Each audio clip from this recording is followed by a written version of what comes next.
Who will die for the fiat system? No one wants to die for No. the banks.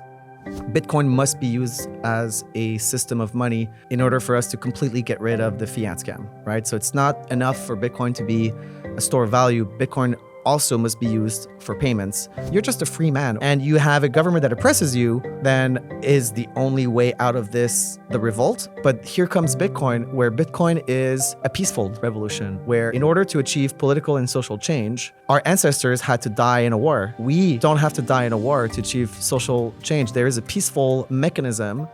If all Bitcoin users are apathetic, Bitcoin can be co-opted, but we're not, right? And why are we not? It's because we have flame inside of us. I'm not a believer that everybody should use Bitcoin, but I'm a believer that anybody, not everybody, but anybody that is willing to take on personal ownership and sovereignty should be able to do it regardless of their technical skills, of their education level, or of their circumstances in life.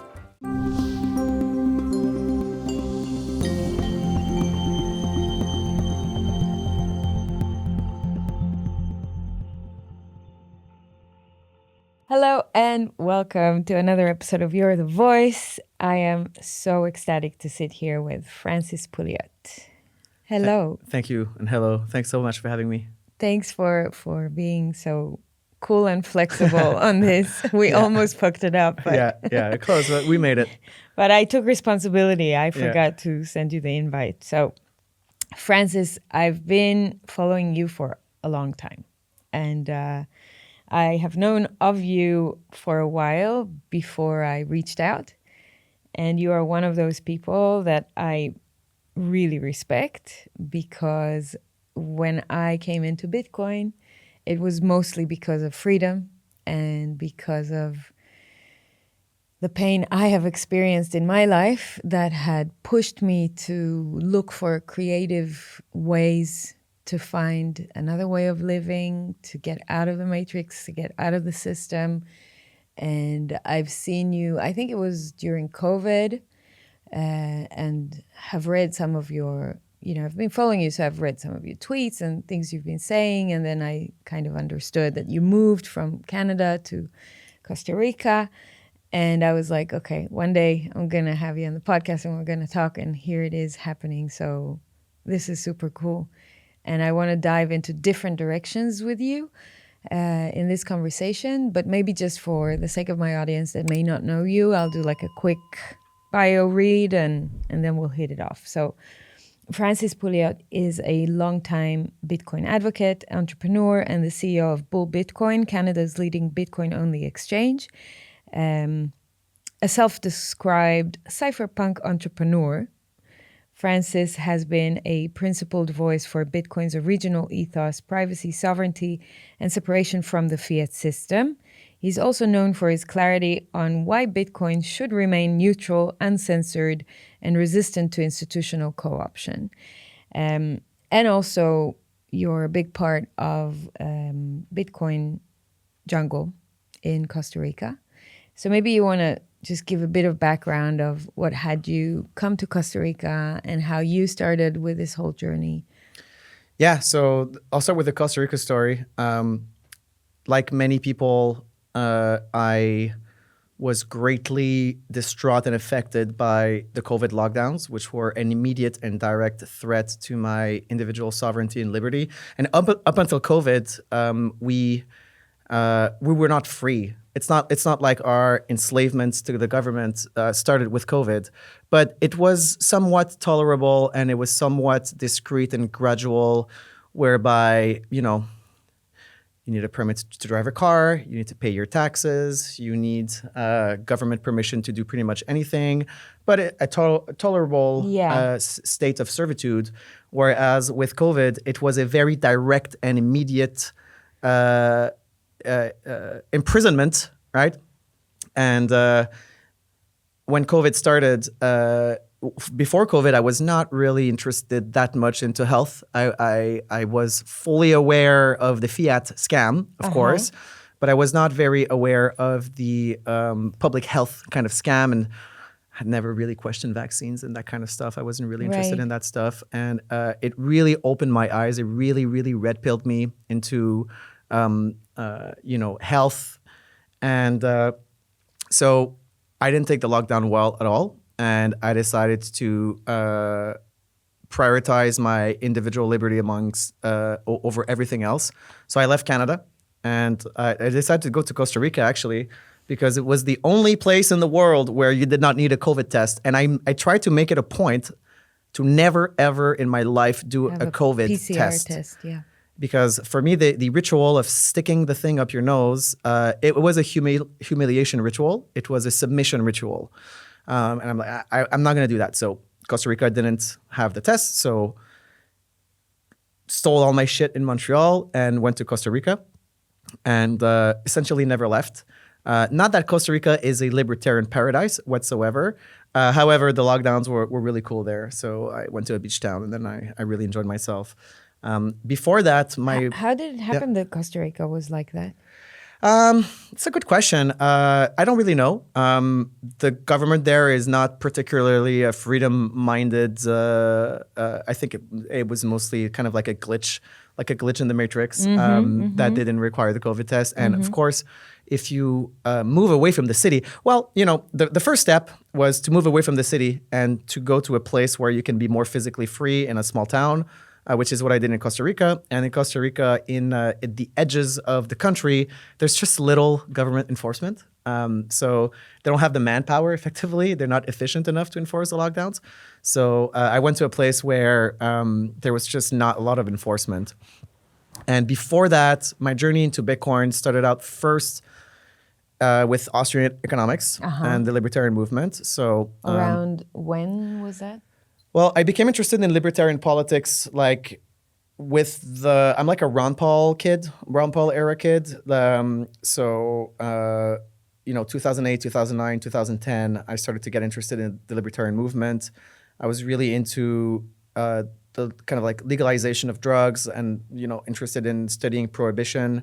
I was studying economics and politics and became kind of like a free market advocate. And it's actually through kind of like underground libertarian Austrian economics circles that I came in touch with Bitcoin, because those two nexus of ideologies were already at the time like very closely aligned. So like the early cypherpunks tended to be kind of like libertarian and free market people.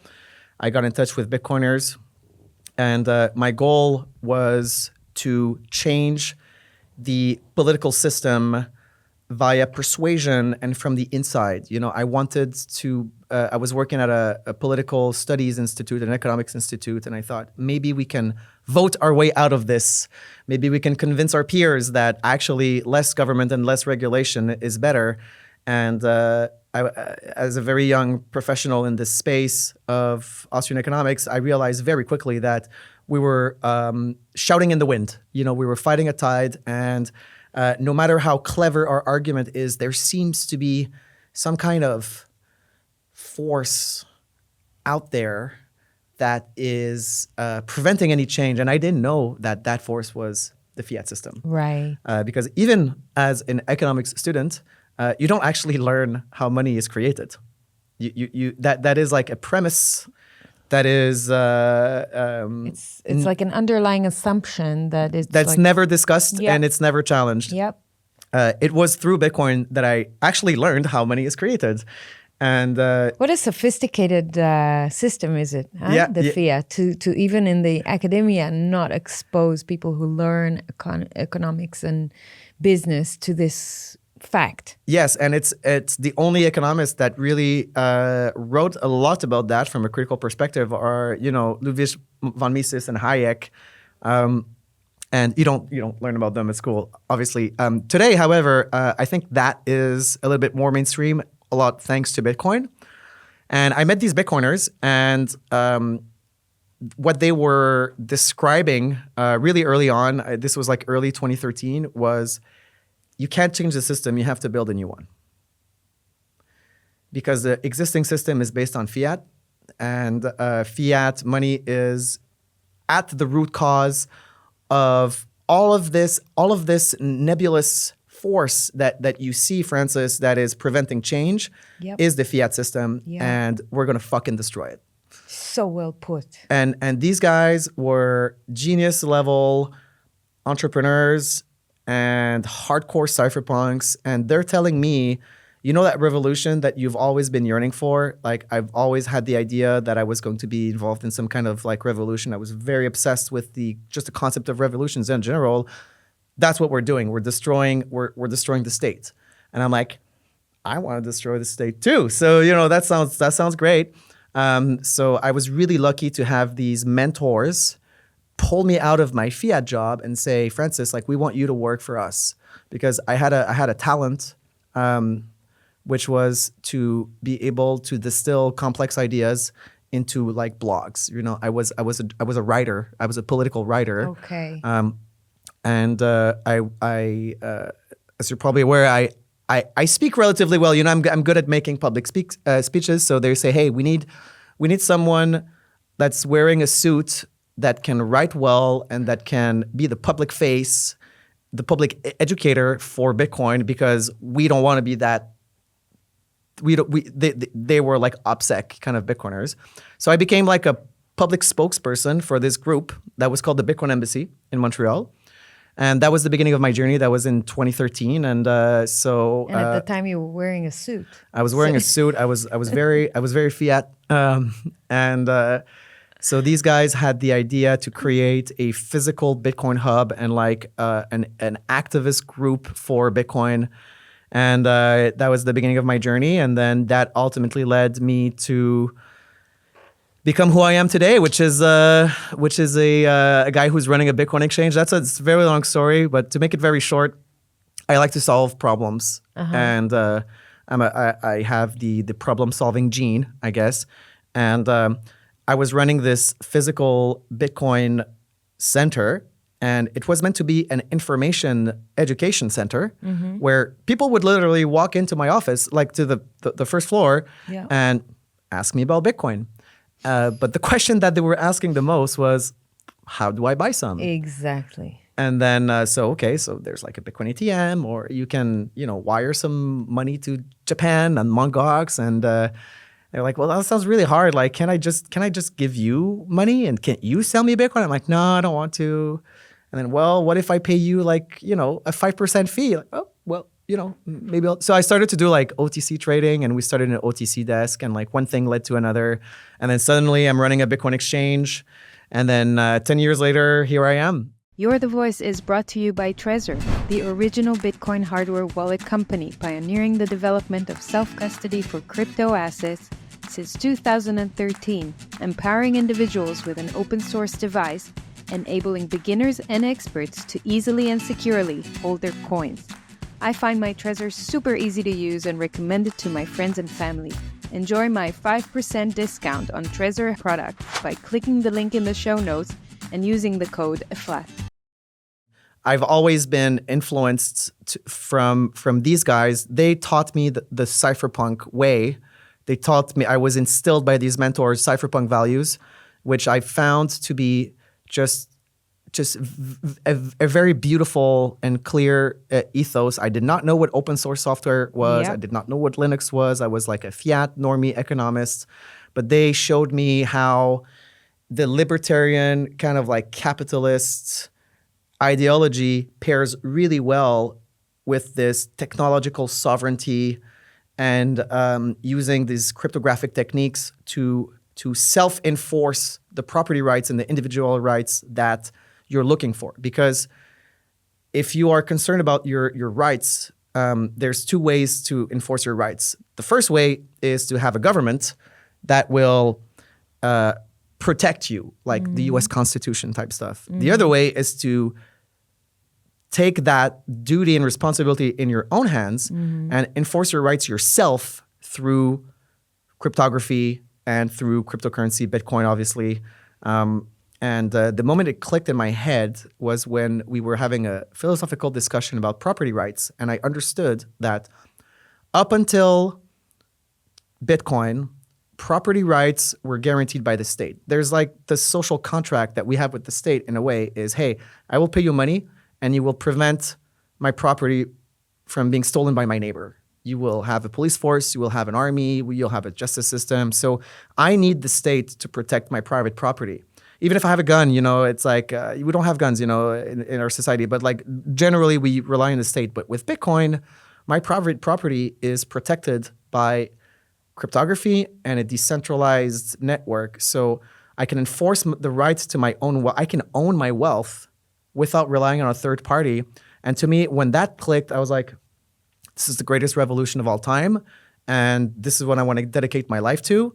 And I want to make that a reality.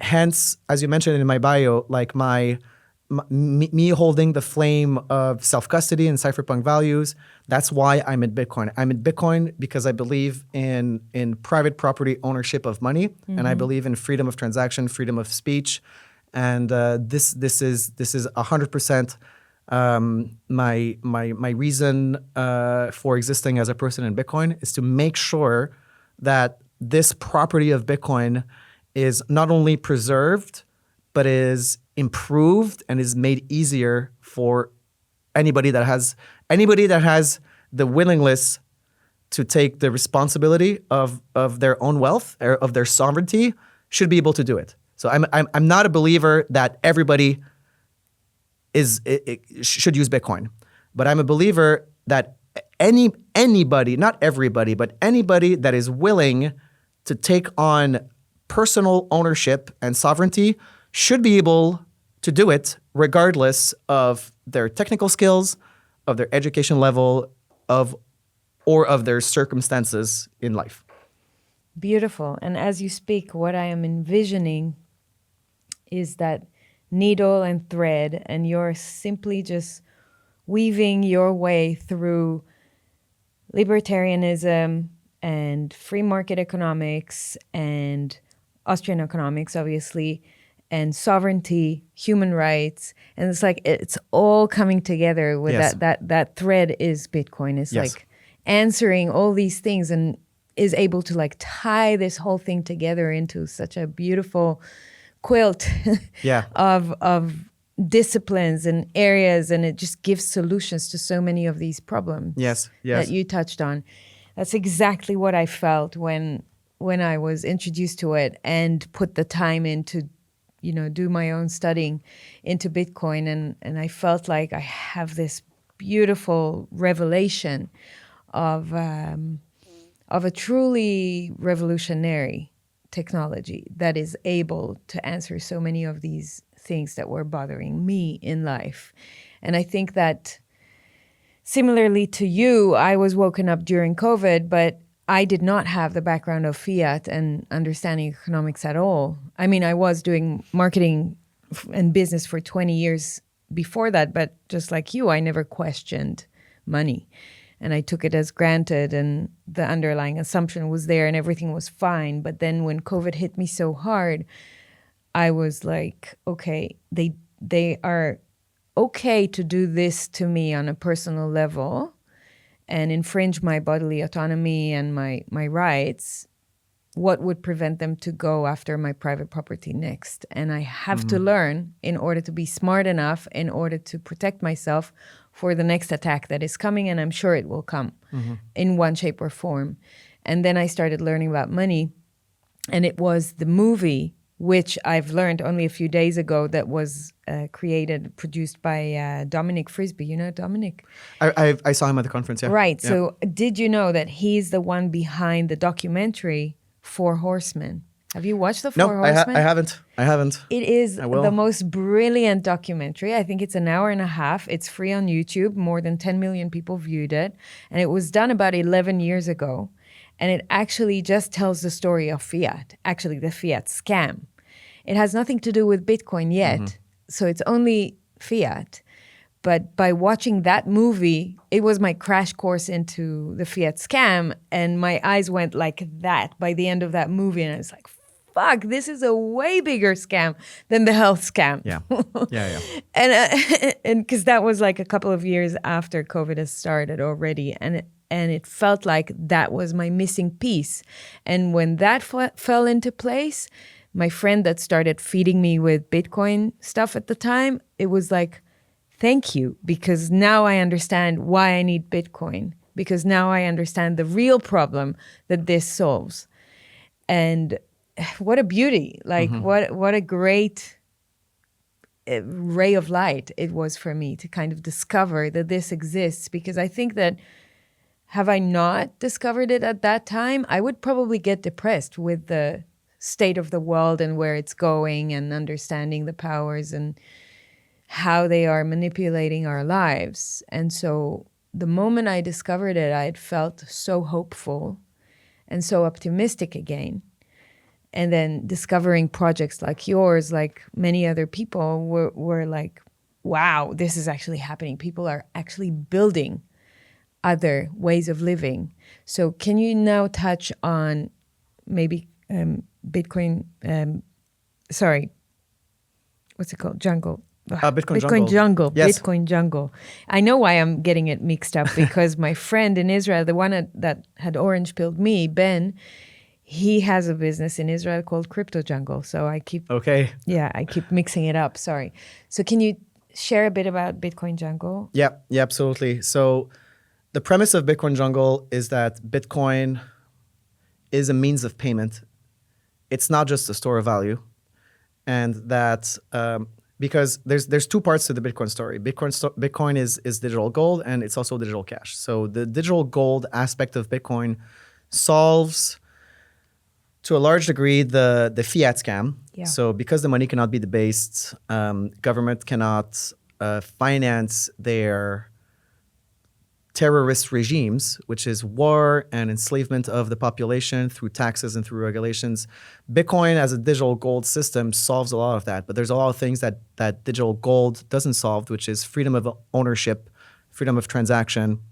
Bitcoin must be used as a system of money in order for us to completely get rid of the fiat scam, right? So it's not enough for Bitcoin to be a store of value. Bitcoin also must be used for payments. And I've always been a very strong proponent of Bitcoin as a payments technology. And so Bitcoin Jungle is a circular economy. So what is a circular economy in the context of Bitcoin? It's kind of a misnomer, but the concept of a circular economy is that you take a region of the world and you create a critical mass of merchants in that region, so that Bitcoin becomes ubiquitous in a specific location, right? So the concept has been tried in many places, but became specifically spectacularly successful in a place called Bitcoin Beach in El Zonte in El Salvador, where a wallet was created, the Bitcoin Beach wallet, and a community was created to try to orange pill this beach town, which ultimately led to what we know today as the kind of like El Salvador Bitcoin, meme or whatever you want to call it, meta. This place in Costa Rica, which is now known as Bitcoin Jungle in the southwest of Costa Rica, had a critical mass of Bitcoiners already there for other reasons. Those reasons are simply that a lot of people who move to Costa Rica are people who like to live off the grid. They're really into like plant medicine and yoga and surfing.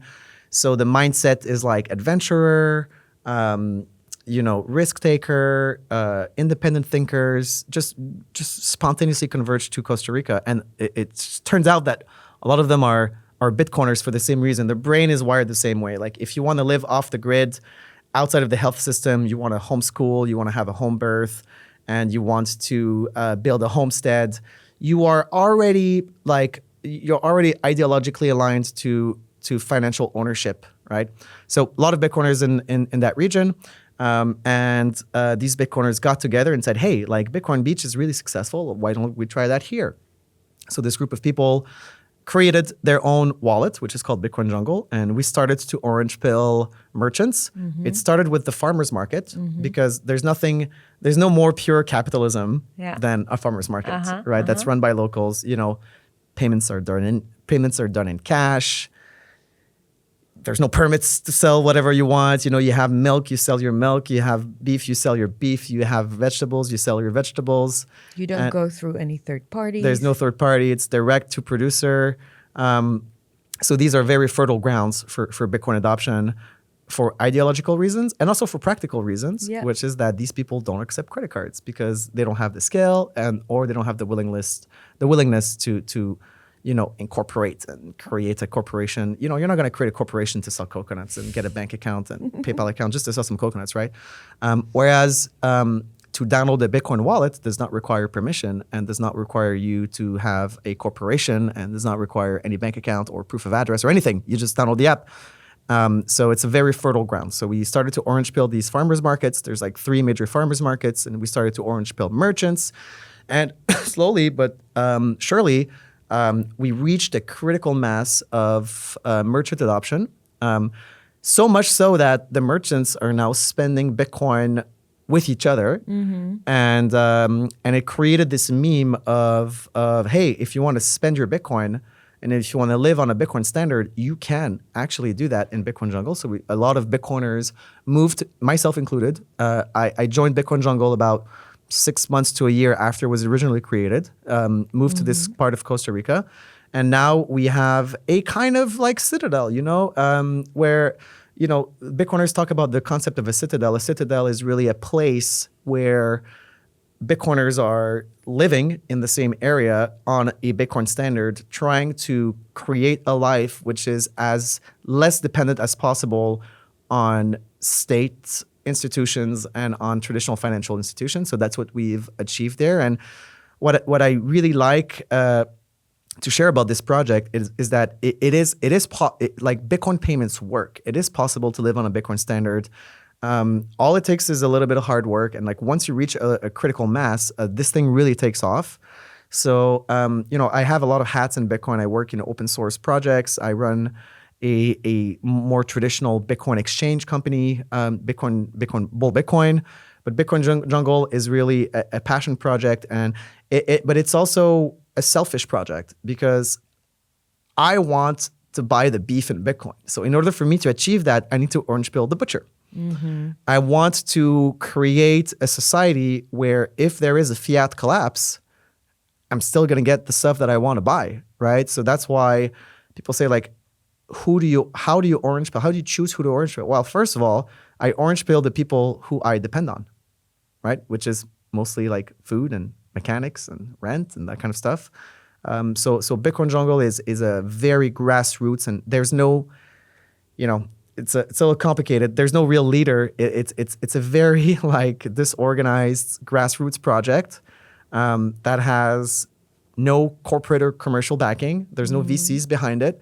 It's driven by the passion of Bitcoiners to create a case study, almost like we're trying to prove a point with Bitcoin Jungle, which is that like Bitcoin is for payments and it does actually work. So that when you have a segment of the Bitcoin cryptosphere, which is telling you that no, stable coins are for payments, Bitcoin is for store of value. The banks work really well. We should just use Bitcoin for our corporate treasuries and stop playing with these little payments toys. That's not the point of Bitcoin. The point of Bitcoin is to become super fucking rich. Bitcoin payments don't work. They don't scale. It's like, no, like we have proven that it works. We've proven that it scales. We've proven that regardless of your level of education, you can get into Bitcoin. Like whenever I orange pill someone in Costa Rica, the conversation goes like this. Like, hey, do you accept Bitcoin payments? And they say no. And I say, why not? Usually what they say is, well, I don't know. Like, I don't have the app. Like, well, let me show you how to use the app. There is no excuse anymore. I download the app. We make a Bitcoin payment, and there you go. You accept Bitcoin, and that's it. Tired of feeling like your freedom and future are fading away? Do you live in a country with growing inflation, crazy housing prices, weird culture, and a chaotic economy? You're not alone, and my friend Mikkel Thorpe and his team at Expat Money can help. Mikkel is the world's leading expat consultant on a mission to free you from broken systems. He's been an expat for 25 years, lived in 9 different countries, and has helped hundreds of people with second residencies and passports, offshore banking, international investing, and many other essential tools. If you're serious about protecting your wealth and your family, it's not enough to hope things will get better. You need a plan B in another country. The team at Expat Money can help you build it legally, safely, and without wasting years of research.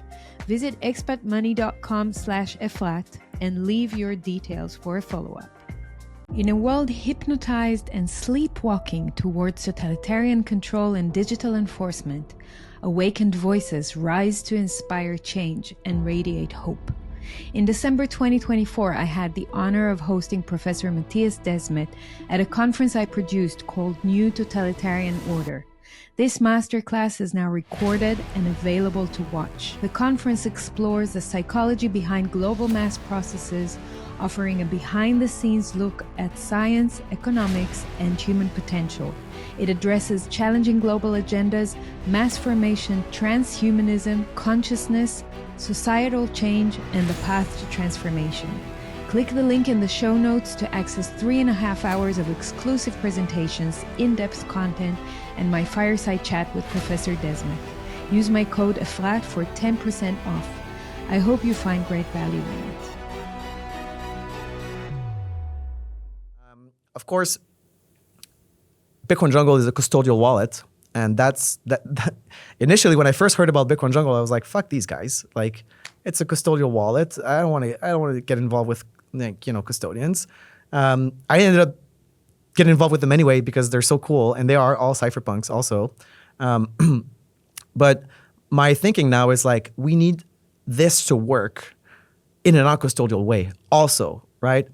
So that's what I've been focusing on for the last 3-4 years. My goal is to make the self-custodial experience of Bitcoin as seamless, easy, and pain-free and frictionless as the custodial experience. Great. So that when you are using a self-custodial wallet and a custodial wallet, the argument for the custodial wallet is that, well, it's easy. But what if we made the self-custodial experience just as easy? And that's where I see my role in the space. My role is to create products that are so good that they feel like they're custodial. So that's what I've dedicated maybe. And Bull Bitcoin has always been a non-custodial exchange from the beginning.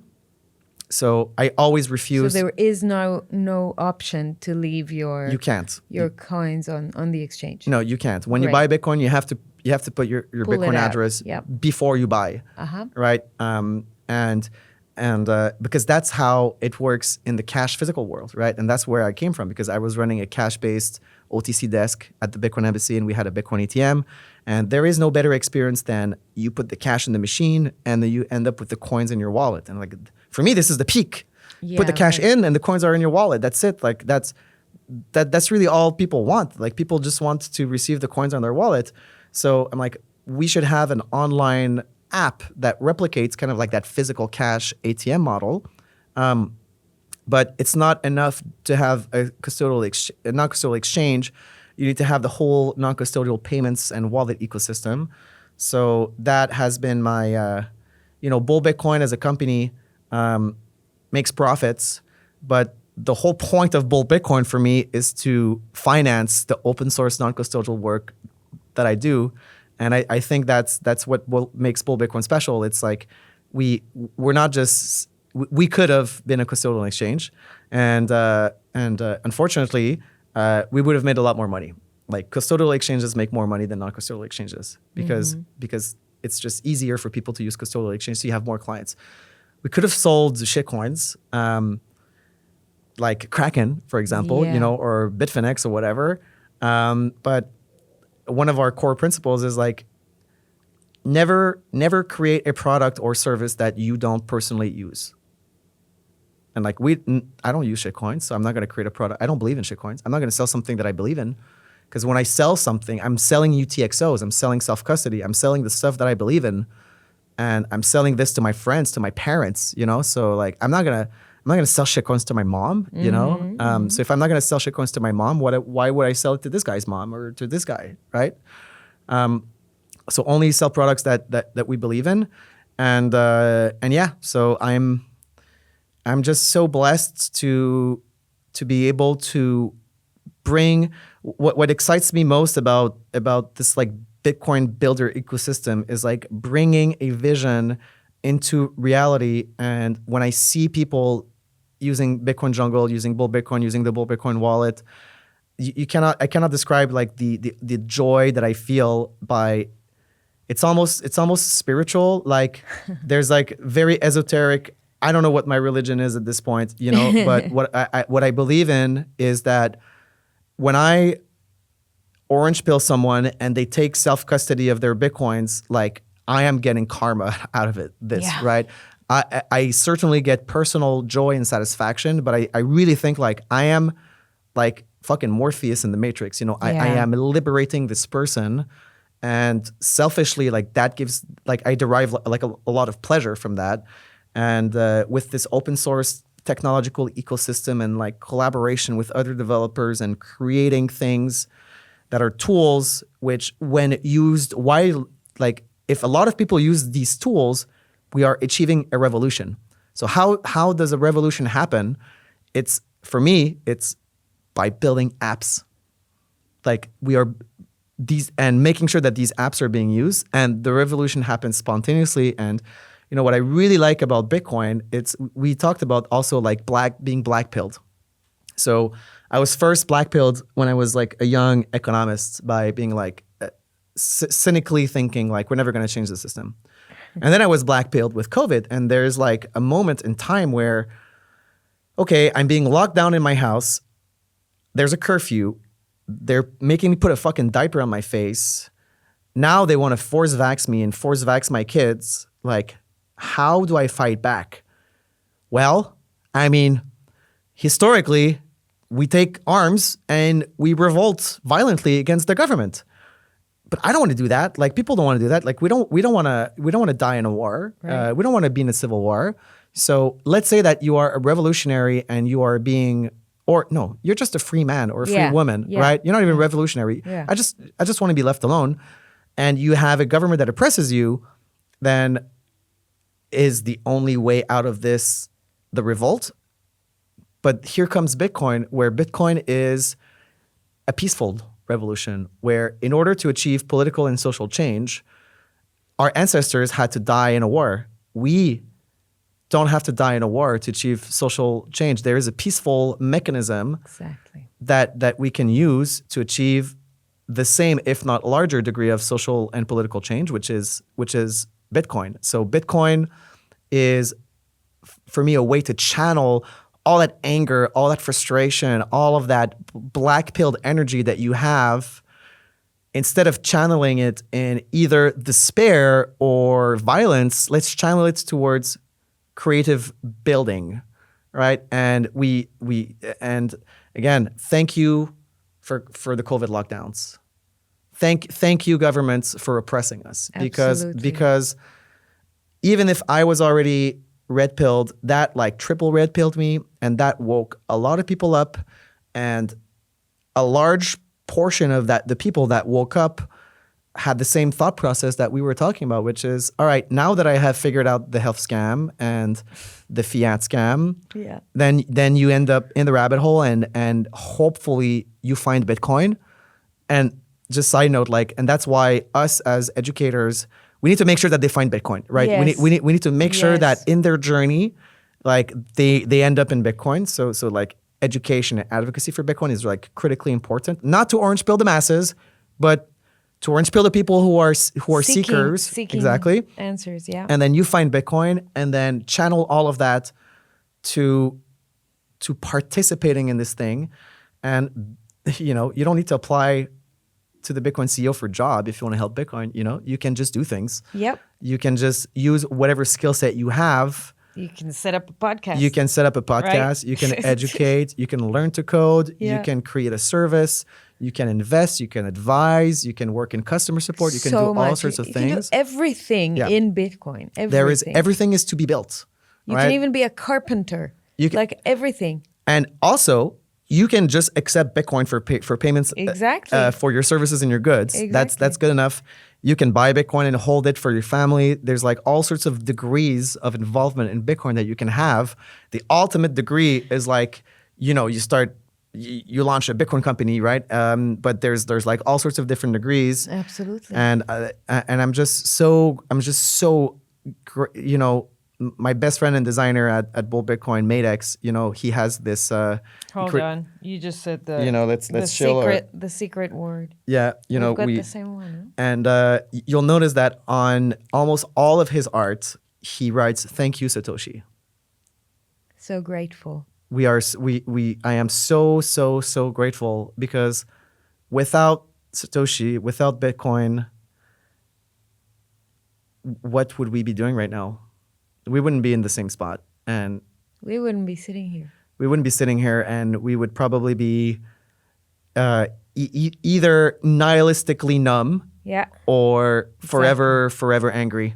Absolutely, and we would just be perpetuating the matrix more and more. Yeah. It would take over humanity. Yeah. Imagine how bad it is to know that you're in the matrix, but you can't leave. I know. That's the worst. Horrible. Yeah. And now we have a way out. Exactly. Okay. Fascinating. I had like a dozen questions to ask you as you were speaking, but obviously I didn't want to interrupt you.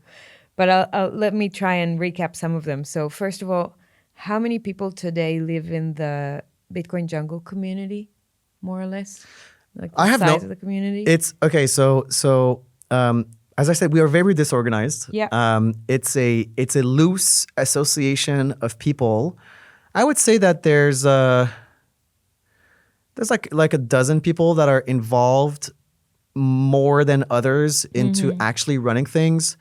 I would say that there's a few hundred people that are like in the circle of Bitcoin jungle. Probably a few thousands that multiple thousands actually that use Bitcoin.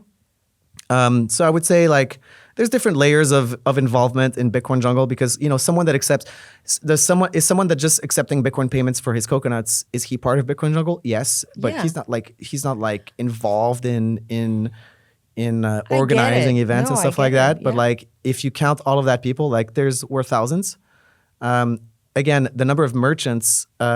It's really hard to determine because there's no KYC or registration, so anybody can be a merchant. I would say that there's like about 500 merchants that have self-assigned themselves a pin on our map because you can choose to register yourself on our map. Just so that people know who you are and what you do, and they can. Yeah, and by the way, the Bitcoin Jungle map. If you ever like doubt, just go on the Bitcoin Jungle app and you look at the map. Like, it's crazy. There's like streets where you have like 30 different merchants on the same street. But of course, there's your chiropractor, your surf instructor that they're not on the map. Right. So I think we are. I use the figure 700 merchants accepting Bitcoin. That's the one that makes the most sense to me. Anywhere between 500 and 1,000, and that concept exists in other parts of the world. I'm going to name drop a few because.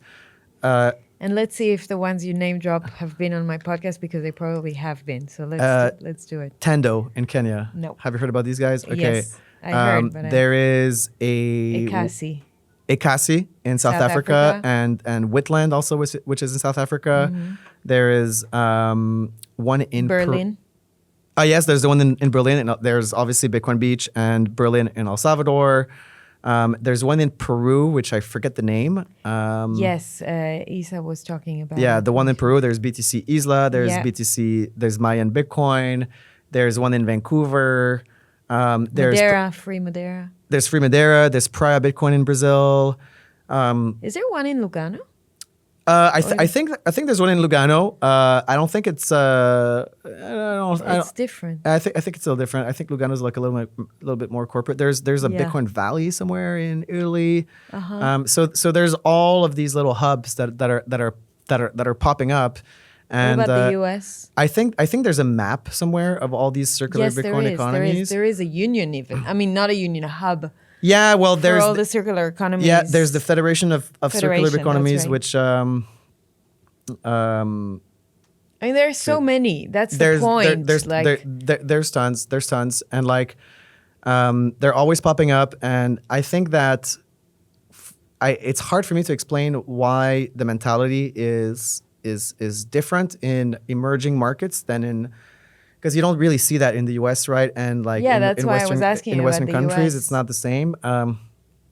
There's Because economic. I've now spent like a week in Austin, Texas, and we went to farmers market, and some of them have already been orange pilled by my friends, and some have been orange pilled when I was there, and we did some videos and told them about it. And sorry, Trezor, for putting my shoes on your couch, but I think you'll forgive me.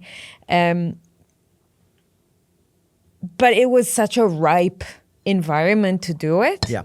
And they were so open to it. And everyone we had spoken to immediately downloaded the wallet, and we paid them in Bitcoin. And it was like, come on, the people of like the Bitcoiners of Austin, how come you're not orange pilling the whole place? Like, there's a new farmers market in Calgary called Sats Market, and like I really see farmers markets as being the Great prime place. fertile for Bitcoin adoption. So if you are looking to start a circular economy, maybe best start with ways that. That's a good hack. Start with the farmers market. Yeah. Absolutely. Awesome. Okay. So that was about Bitcoin Jungle and the circular economy, and then Bull. Okay. So Bull, this is an interesting one for me when I'm thinking of you and what you stand for, and then thinking about the fact that you have a regulated exchange and that one of your core values is to burn the state down. Then how do you handle that intersection with the government or the institution being the one enforcing that regulation over you, saying, okay, you want to be a regulated exchange, no problem, but here are the rules and regulations that you have to respect and comply with, and you have to do KYC to know who your customer is so that we know that they're not involved in any anti-money laundering activities, etc., and criminal activities. And you, for sure, I assume, do not like KYC, but you have to do it. And how do you handle this polarity, this difference in perceptions? It really sucks. It really sucks. So the reason why I run an exchange is through this circumstance of events where, as I said, like one day I just kind of like woke up and I realized I was running an exchange, right? And that's if I had to redo my entire life, would I choose running an exchange? I mean, it has brought me to where I am. So and as you said, it finances your project. It finances all that kind of stuff, but it really, really sucks. So a lot of what we have to do at an exchange is tied to government regulation. So there's many things that we have to do. There's KYC, but mostly also interfacing with banking. So it's ironically, the banks enforce measures that you have to put more strongly than exchanges. As an exchange, you are basically a fiat business. Yeah. Because you're buying Bitcoin, but you're sending me a bank transfer. You're selling Bitcoin, I'm sending you a bank transfer. If you want to pay a bill with Bitcoin, I'm sending a bank transfer. So our business is basically to send and receive bank transfers, and also to send and receive Bitcoin. The Bitcoin part is great. Okay, we have built our own self-hosted Bitcoin payments infrastructure, so we don't use any third parties to handle Bitcoin payments. It's all engineering work. It's all free. It's all creativity. Whereas running a Bitcoin exchange means dealing with banks and governments pretty much all the time. Yeah. So the way that I, convince myself that I'm doing the right thing by running a KYC business is by defending the user as much as possible and more than others. So how do you do that? So our philosophy is minimum level compliance to be legal, right? So to never be over compliant and to protect data as much as possible, to fight back because every time institutions try to take an inch, they eventually end up taking a mile. So we try to cede no territory at all, right? So, in Canada, there are exemptions for no KYC transactions. So you don't have to do KYC if you sell below $1,000 per day, per transaction, and a certain amount per day. So obviously we allow that, right? Often there is arbitrary data requests by governments. That happens to all the exchanges. And every single time I fight them. And so far, we have been extremely successful in fighting arbitrary data requests by governments because, a government might do something like, hey, like, can you just give me all of this data? And then my favorite word in the English language is no. and then you fight back, and then you find the line, which is, okay, like, that is the actual line that the government has set, legally. So of course, like, we can't break the law, we can't not comply, because if we do that, then Bull Bitcoin goes out of business. Yeah. And honestly, it wouldn't be the end of the world because I would work on wallets and something else. Like, I don't need Bull Bitcoin to exist, to survive, and like, personally, Yeah. So it's not like I don't have investors also, so like I can do whatever the fuck I want. Bootstrapped, yes. However, this is kind of a cop-out, but also, like, so we try to do as best as we can and protect the Cypherpunk's values as much as we can. And there are other exchanges that do that, but there's very, very few. Mm-hmm. There's very, very few. Like, I'm not even sure I want to name drop, but like there's a very, very, very small, like 1% of all exchanges that actively fight back. And if Bull Bitcoin doesn't exist, then it's Coinbase that wins, right? So it's another way of decentralizing this specific segment. right, it's offering it's making the least worst product possible. But I gotta say, it is definitely soul crushing, and it's the worst part of my life is dealing with regulation and banks. I would much rather just work on the wallet. But if I work, and that's the other thing, as you mentioned, and as I mentioned, it's like, okay, so if Bull Bitcoin doesn't make profits, and in Bitcoin, pretty much the only thing that makes profits is exchanges, right? Like some mining stuff makes profits, but like exchanges make profits. And without the profits of Bull Bitcoin, how am I going to finance the stuff that I do with the wallet? Like Bitcoin Jungle, for example, is largely financed by the profits that Bull Bitcoin makes. Right. Right. So if Bull Bitcoin disappears, then we have to rely on, and there are ways. There's the Human Rights Foundation gives grants, and very grateful they supported Bitcoin Jungle.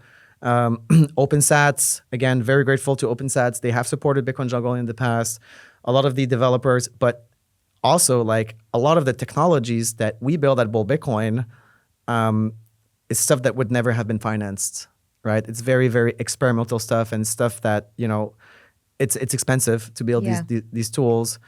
So I cannot wait for Bull Bitcoin to become obsolete. I'm like the genie in Aladdin. Like, I feel like I'm shackled. And the first time that I considered Bull Bitcoin a business, we had 4 employees at the time, and we had like this big meeting. It's like let's decide what are our company goals and values and mission. And the number one is we must obsolete ourselves. The goal of Bull Bitcoin is to disappear, because if there is no fiat, there is no need for fiat on-ramp and off-ramp, which is our niche. Yeah. And I want that to happen, because when that happens, there's tons of other stuff to work on. I'm excited about wallets technologies, about second layer payment solutions, about backup solutions, about security, about privacy tools. So there's tons of other stuff to work on. Yep.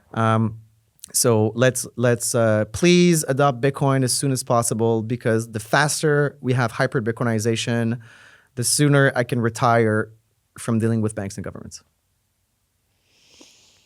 Wow, great. And I'm sorry if I've asked a question that is kind of putting salt on a wound. No, I didn't mean to. I'm really happy to talk about that because that's always been the one thing that doesn't sit right with me. It's like, yeah, I gathered. Yeah. That's why I've asked it. Yeah. And if it offers you any comfort, I believe that people like us that have a very strong mission and are doing what they're doing, not for the money, but for actually serving humanity and making a significant difference in the world, we have to kind of become dirty a little bit on the way there, because we are trying to help people get from a very dirty reality into something much better and cleaner. I wish there was a chart because I could be doing something else. Like, for example, a good example is like Vexel, for Yes. example. So Vexel is like the pure, fully uncompromised vision of the peer-to-peer Bitcoin trade. You know, it's a peer-to-peer market, cash for Bitcoin. Shout out to Vexel. They're fucking awesome. And just for people to be aware, Vexel is like a sister company of Trezor Yeah. that is hosting us now Yeah. in this building, the Satoshi Labs building. So yeah, shout out. Bisq, Peach, Huddle. There's all sorts of peer-to-peer. Like, I could be doing peer-to-peer exchanges. I have this chart, which is a chart of scale versus compromise, where, you know, typically, if you want to scale, there needs to be a level of compromise at some point. And there's two ways. One way is to compromise from the beginning and to scale really fast and dirty. And this is like the Coinbase way, right? To be like, who gives a fuck? In, yeah. Right. Who gives a, like, crypto, like la, la, la. you sell out from the beginning and then you get like 100 million users. The other way is to find a level of compromise that you are comfortable with. Yeah. And without going over that line, try to scale as much as possible. So you have like the ideal outcome is full scale with no compromise, right? My contention is that I don't want to say it's impossible, but like it's very, very, very unlikely and difficult to get to, you know, like everybody that's used a peer-to-peer Bitcoin exchange knows that it's like at this moment in time, it's not for anyone. And like, you know, if I want to buy a car with Bitcoin, I'm going to need to have like a fiat off-ramp to buy it. Like it's to do it with cash and meet someone there. It just doesn't scale really, really well. So if we want to get to like a level of adoption, which is large enough to get to that revolution, I think that a small amount of compromise is required. And then what you have to do is you have to set the level of compromise where you're no longer willing to compromise anymore and go as far as you can in there. So I'm trying to get to that spot.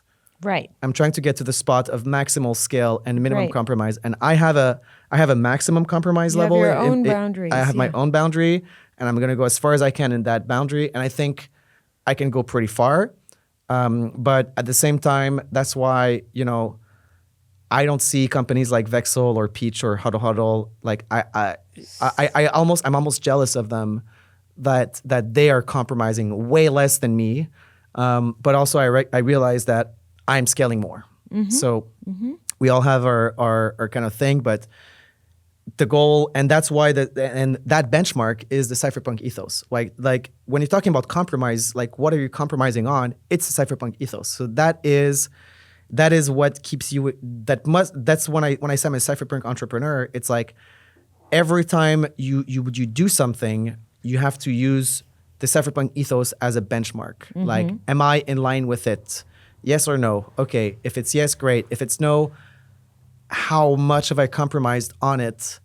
And every time you compromise, you need to be like, do I really need to compromise? Like, Yeah. what am I gaining for this compromise? Is it marginal utility? Like, am I getting 10x scale? Am I getting 100x scale? Am I getting 2x scale? Am I getting 1.1 scale? And you have to decide, like, is the scale that I'm getting worth it? And that's, for example, the rationale behind Bitcoin Jungle, for example. It's like, as I mentioned, when I first heard about Bitcoin Jungle, I was like, you guys are fucking custodial wallet. Like, that's not how you're supposed to do Bitcoin. And these guys were like, hey, man, like, Compromise. chill first, and then let's go to the farmer's market and let's spend some sats everywhere. And, you know, let's see what we've achieved here. We've achieved something fucking awesome, right? By compromising on self-custody. And I was like, self-custody is not something I'm willing to compromise on. But, you know, they kind of, made me understand, like, that would not have been possible with Phoenix Wallet. I'm sorry. It just wouldn't, right? But what we have to do is, like, always check, like, okay, so let's, maybe we can roll back. Maybe we can, and that's the goal with Bitcoin Jungle, by the way, is to eventually transition to a self-custodial model, right? We must never forget that. Like that compromise was made to achieve a certain level of scale, and how do you achieve that scale compromised sweet spot? Through technology, through open source apps, through innovative solutions, right? So that's why I'm so bullish on Bitcoin. It's like, for people who don't know about Bitcoin technology, I can explain there's multiple different technologies that are being achieved right now. There's the Liquid network. There's stuff that Aqua Wallet is working on, which is the same space as what Bull Bitcoin is working on. There's other solutions like the Arc network, the Arc protocol. So we're not satisfied with the current spot we're at from compromise to scale. So how do we move that? It's by building the technologies, and like over time the technologies get better, and that trade-off becomes less and less and less significant. So as long as people are building, as long as you have radical cypherpunk builders who are dedicating their life to building these things, we are moving the needle down the compromise scale and further up the scale. Beautiful. I love the way you put it, the scale versus compromise metric. It's really beautiful. And we didn't even need a chart for you to explain it. Okay, thanks. It's well done. No, it's well done. Okay, great. And I want you to help me out with something. Because a lot of my audience is, like you and I, have been red-pilled during COVID.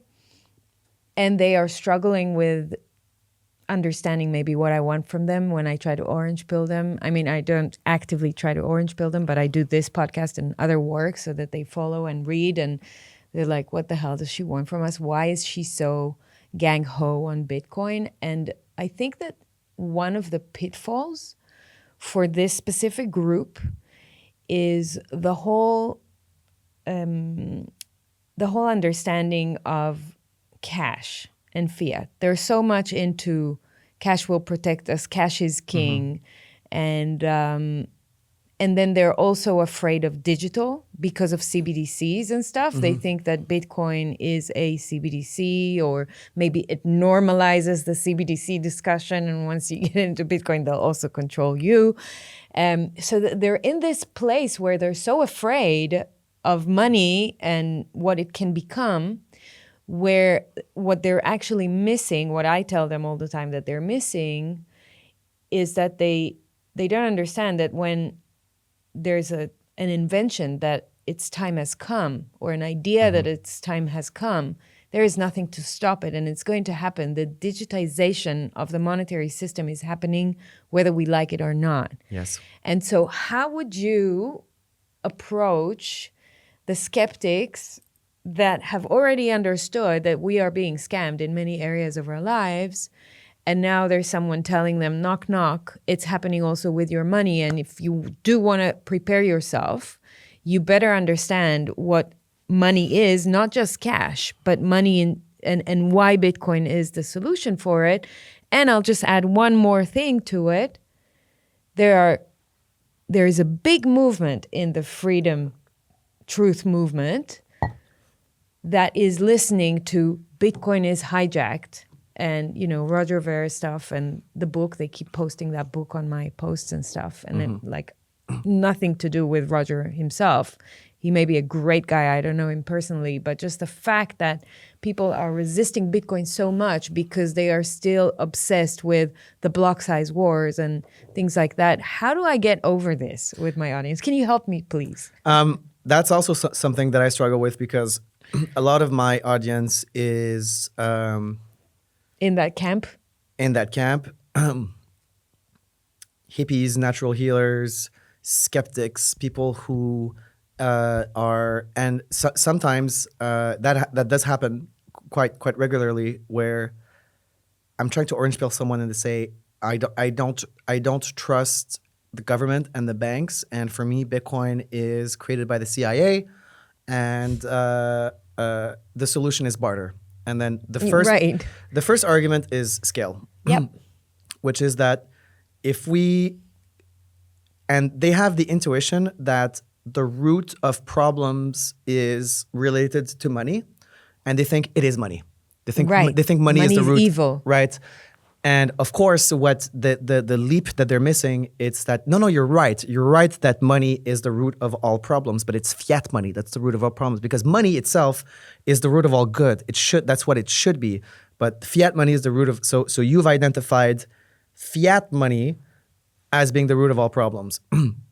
But if we go back to barter, that's fine, but we lose all the progress that we've made as a civilization, whether that's technology, health, communications. I mean, hey, like you're a yoga person that moved to Costa Rica. You think you're going to be able to make money. Do anything? You're like, yeah, sure, we can go back to being like, pre-civilization species living in the jungle, but you better start enjoying mangoes and fruits, because that's all we're going to get, right? And we're not going to be able to expand our minds through technology and knowledge and communications and like reach a higher level of enlightenment and consciousness as a species by fucking living in the jungle, eating mangoes and coconuts. So barter doesn't scale.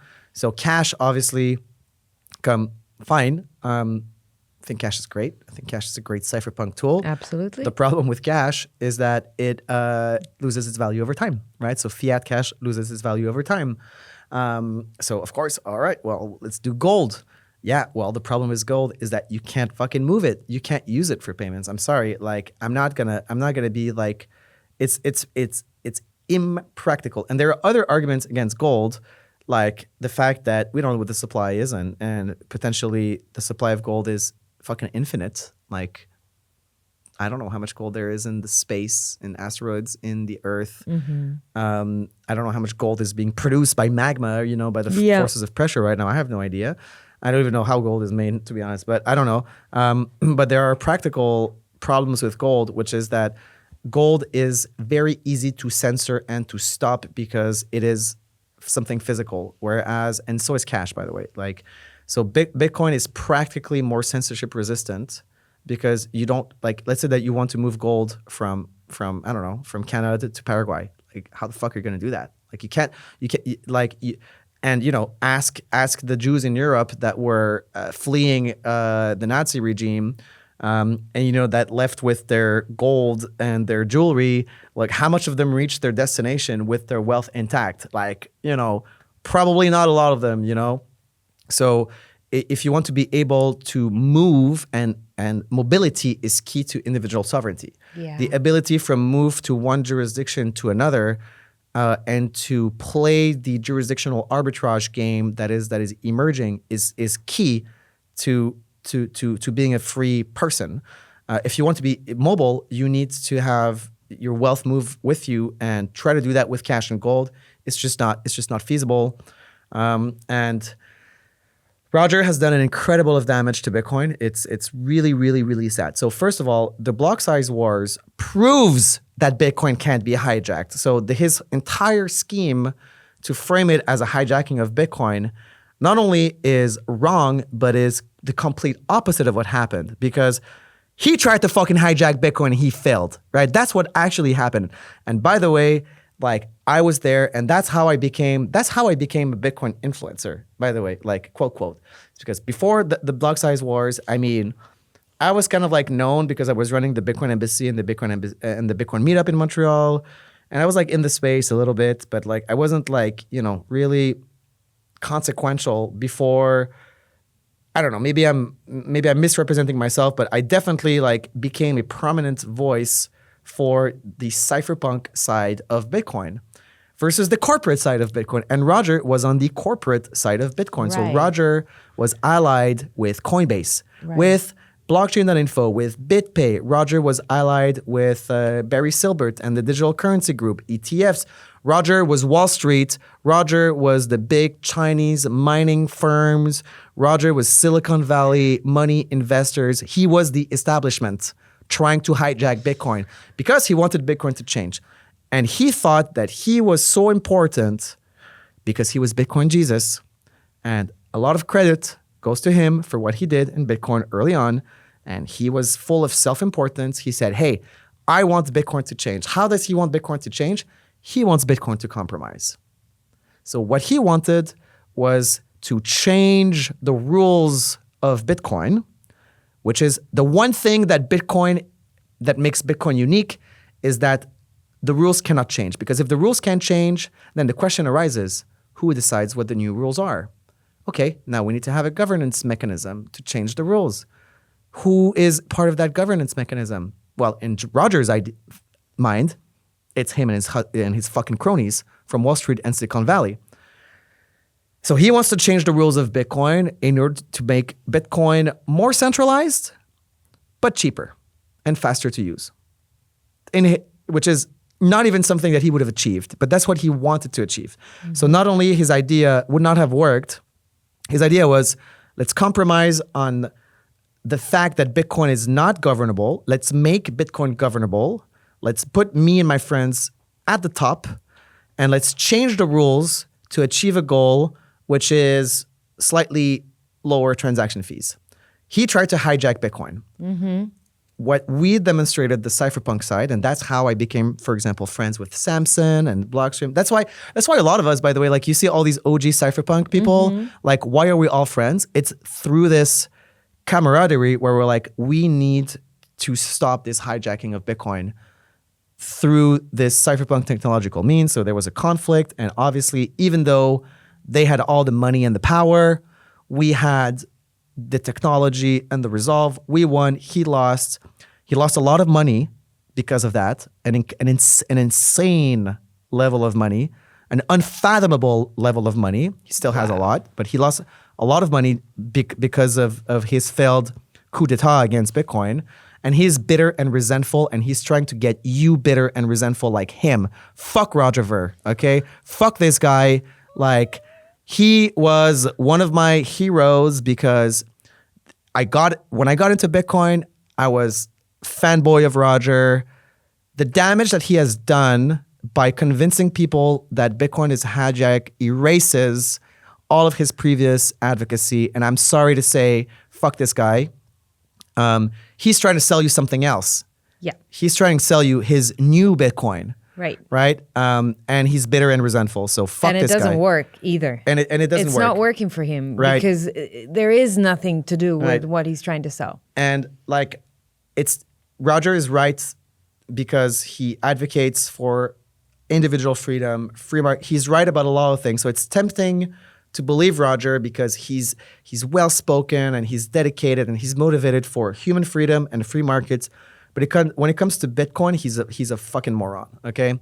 So don't listen to this guy. Bitcoin is not hijacked. If Bitcoin was hijackable and hijacked, like, don't you think, like, would they really allow Bitcoin to continue to exist?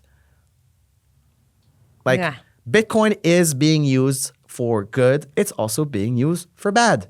And a lot of the ways that Bitcoin is being used are not things that very powerful people support.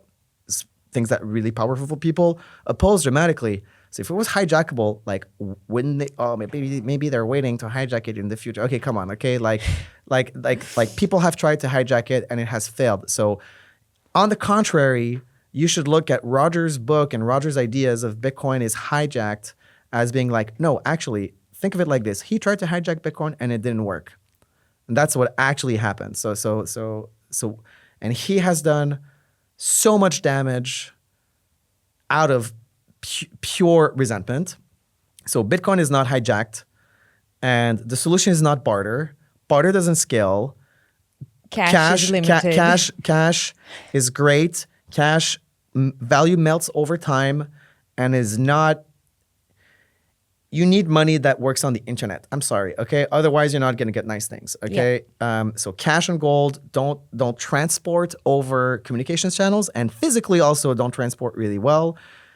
So you're left with Bitcoin, right? And also, like, okay, it's very tempting, and I get it because so many things have been scams, and so many people that you thought, like in my case, Roger, but so many people that you thought were on our side are not. Yeah. Like politicians that said the right things, but when they go into power, they fucking start bombing other countries. We are continuously disappointed Yeah. And the black pill is almost addictive. You know, Yeah. it's like Bitcoin is too good to be true. It must be the Right. CIA and like No, I get it. I get why they fall for that trap. I totally get it. And in order for someone to really understand Bitcoin like I do, requires a lot of time in Bitcoin understanding the technology. And it's like it really makes me sad, because if you could see Bitcoin like I see, like when you never stop learning in Bitcoin, but really, like at some point, like I've been in it for 12 years, like I understand Bitcoin, right? So people say, you never really understand Bitcoin. I mean, like, okay, like, yeah, theoretically, but like I understand Bitcoin fully. And I wish you could see what I see, because I can see the whole picture of how it all works and how it all comes together and why it is actually resistant to co-option.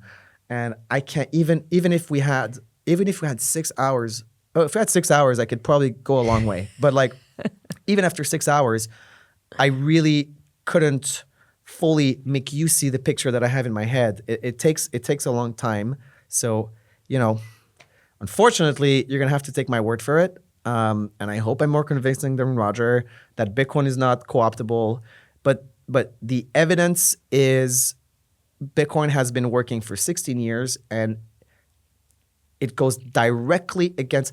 And a lot of people are going to say, well, yeah, Trump and BlackRock and like all these big guys, like they got into Bitcoin. So if they are pro Bitcoin, because they have no choice. Because they have no choice, and they like, have to join. They have to join, and like they actually understood that they cannot win that. And like even like guys like like the Bitcoin does not there is no way for the US government to remain in its current form and Bitcoin existing. So some of them have understood, but some of them have not understood. Like the US government and the way that it's financed and structured cannot exist if Bitcoin becomes the global dominant form of money. And the fact that you have the US administration supporting Bitcoin it's almost like, shh, don't. I know, don't talk too loudly. Like, should we tell them that we're fucking we're destroying them? Like, and then that if they leave us alone, we're gonna... Or should eventually... or should we pretend that we're on the same team? Like, what should we do? Like, this is fucking crazy. I never thought that they would support their own doom. But I think that they're dramatically underestimating Bitcoin. I think they think Bitcoin is a toy. Like Trump at the Bitcoin conference, and when he announced, I don't know, this is play speech, with your Bitcoin. Have fun with your crypto. You know, have fun with your Bitcoin. Have fun with your little Bitcoin. Like, yeah. Like he clearly did not understand like what we're doing, which is great. And like other companies like BlackRock, like you cannot separate BlackRock from government. Like they are the financial establishment. However, contrary to politicians, they are intelligent, and they also are like, they hedge their bets, right? They are that's what they do. They hedge. They're a fucking hedge fund. So so they hedge, and I think that they have a selfish reason to get into Bitcoin, but so the Sailor and all these institutional guys, which some of them are worse than others, some of them are great, some of them are you have all sorts of characters, but like, people are used to the idea that he who controls the money controls the governance. In Bitcoin, it doesn't work like that, right? Bitcoin is not proof of stake. It's not Ethereum. Like, you can have 1 million Bitcoins and still not have the power. And how can I back up this claim? Because it happened in 2017. Because you had Roger, the guy who had the most Bitcoin in the world, and Brian Armstrong and Coinbase and all these guys that combined had way more Bitcoins than Sailor. Like, they had way more Bitcoins than Sailor and BlackRock. Like, all of these early crypto VCs, like just, Barry Silbert and all these guys, like, they were sitting on stashes of million plus Bitcoins. They tried to take it over. I'm not afraid of BlackRock. I'm not afraid of Trump taking over Bitcoin. It's just not something that we always have to be vigilant, because Bitcoin is an organism, and it's like an organism being attacked by virus. Like, we need antibodies to fight that, right? And the antibodies are the cypherpunks, right, within the ecosystem. So we have to be vigilant and develop a healthy culture of of resistance to co-option. If all Bitcoin users are apathetic, Bitcoin can be co-opted. Absolutely. But we're not, right? And why are we not? It's because we have like a flame inside of us, and like, how are you sure that this flame is going to remain alive forever? I mean, come to a fucking Bitcoin conference. Exactly. Meet us, and you'll understand that like some of us would die for Bitcoin. Yeah. And like, I don't want to die because I have Yeah, I sure. have a little daughter now, and I like my life. But like I'm willing to go all the way. And like, who will die for the fiat system? No one. No one wants to die for the No. banks. Yeah. Unfortunately, people do, because they're being manipulated into thinking they're fighting an enemy in war, where actually they're dying for the petrodollar system. Of course. But like, if they were told like, you will die for the fiat banking system, like, no, nobody wants to do that. They will always fold. So 2 things I'm going to say for this beautiful, epic, amazing riff that you gave here, which I love, and it's going to go so viral. One is, we are the immune system of this organism. And we replicate. And we replicate. And speaking of replicating, I always say we cannot print more Bitcoin, but especially us women Bitcoiners, we can print Bitcoiners. So that's one superpower we have. And 2 is, on a personal note, I have decided not to participate in the matrix anymore as much as I can, because it's very hard to do that 100%, obviously. And so one of the first steps I have taken is to pull my son out of that reality of fiat wars that serve someone else's interests in petrodollar. And my son now doesn't live in Israel anymore, and is not going to go to the army, and is not going to die in a war for someone. And I think that is one of the most difficult things for people, that they fear change so much that they do not want to understand things deeply, because deep down inside, they know that once they go deep on something and they realize something, just as they did during COVID, they would actually have to take change in their life, make change. Yeah, exactly. You have to take action. You have to change things in your life. And they're kind of tired, and they don't want to do it again. And I have bad news for you. You may have to do it again if you want to keep your sovereignty and you want to keep your freedom. And that is more important for you than being comfortable in life. Yeah.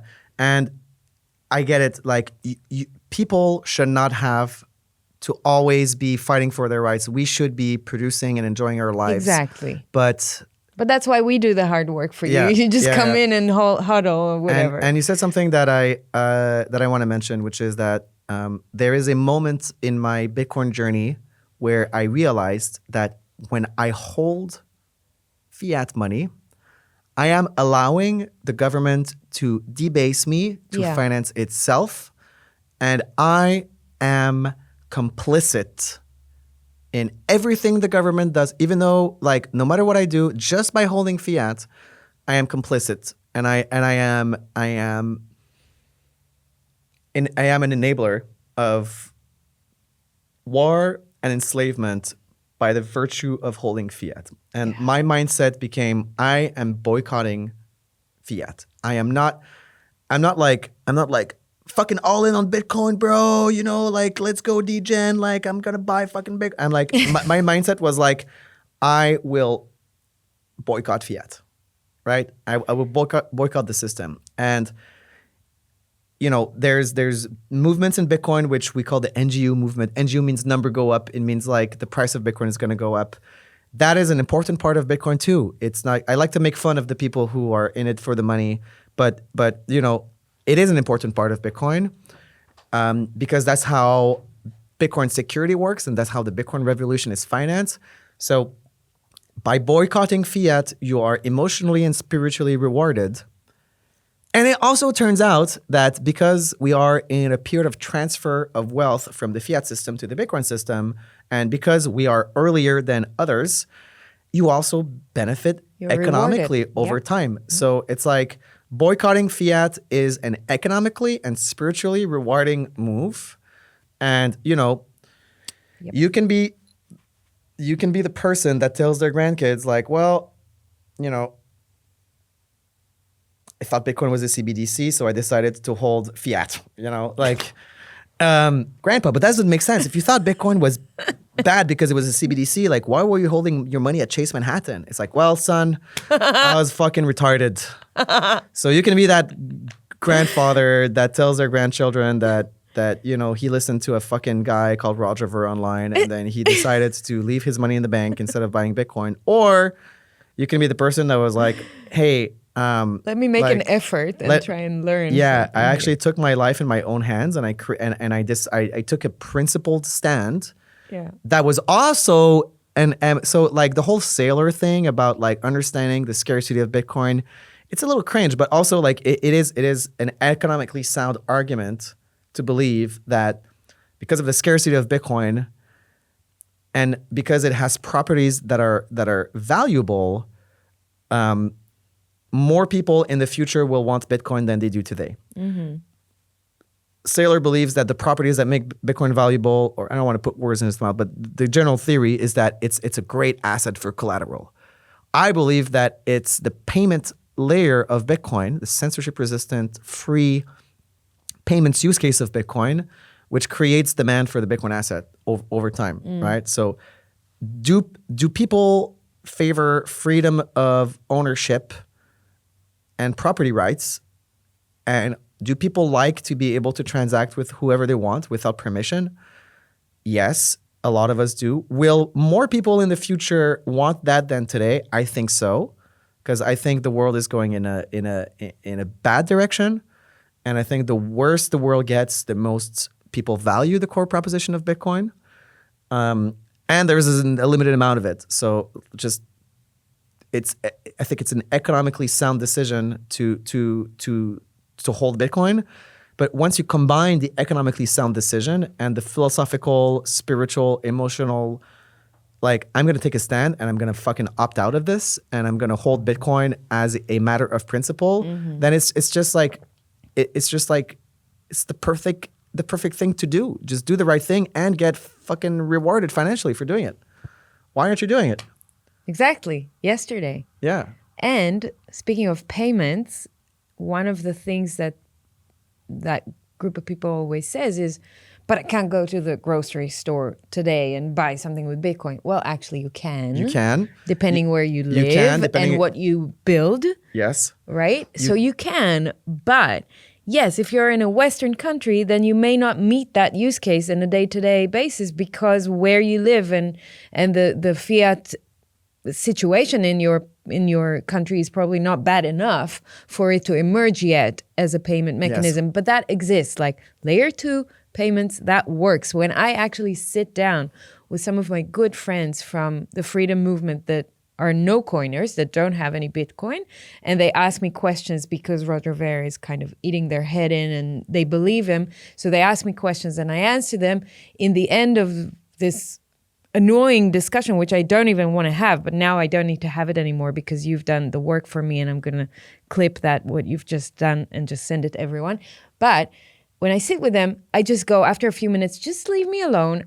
I don't give a fuck. Don't buy Bitcoin for all I care. Yeah. I mean, whatever, live your life. I don't want to sit here and have this argument with you, but let's just do just one thing. Can you please download a wallet? Yeah. And then they do. And then I send them sats and then they go, so you can use Bitcoin as money?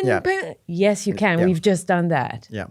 All right? It works. It so is, shut the fuck up. That's why I said, like, when I orange pill someone, I just download the app and I just send them a little bit of money. And it's like the proof is in the pudding. Okay. Exactly. So, and, you know, there's a really good documentary that's going to come out about Bitcoin Jungle. It's called The Hummingbird Tribe. It's wonderfully done. When is it coming out? It's been in the works for a while. Okay. But Who's done it? It's called Director Hodl. He's called Matt, and Paul Keating, which is of course, the surfer from Bitcoin Jungle. Yep. And there's an interview with a character there, which is a woman living in the jungle, and you know, the interviewer asks her, like, what is it about Bitcoin, you know, that you like? And then she just says, like, well, the first time I tried to receive a Bitcoin payment, I felt emotionally and spiritually, I can't explain it. She's like, I can't explain it. And when I receive Bitcoin payments, I just feel great.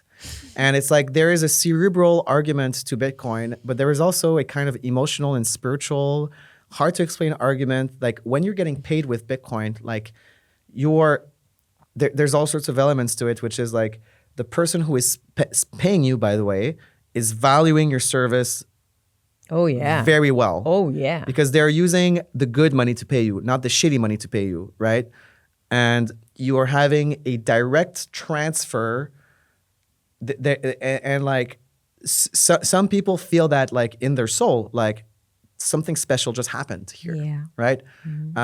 So just download the wallet and like send the payment and like get paid and like try to sell something for Bitcoin to someone in your life, just as a, just as a thing, like make something, like, I don't know, bake an apple pie and sell it for Bitcoin to someone and see, and see. Do a lemonade stand. Yes. Something. Yes. And see, just as an experiment, if you're curious, like see how you feel, like write down how you feel after that. Beautiful. You're going to, I'm sure you're going to feel great. You're going to feel great. Yeah.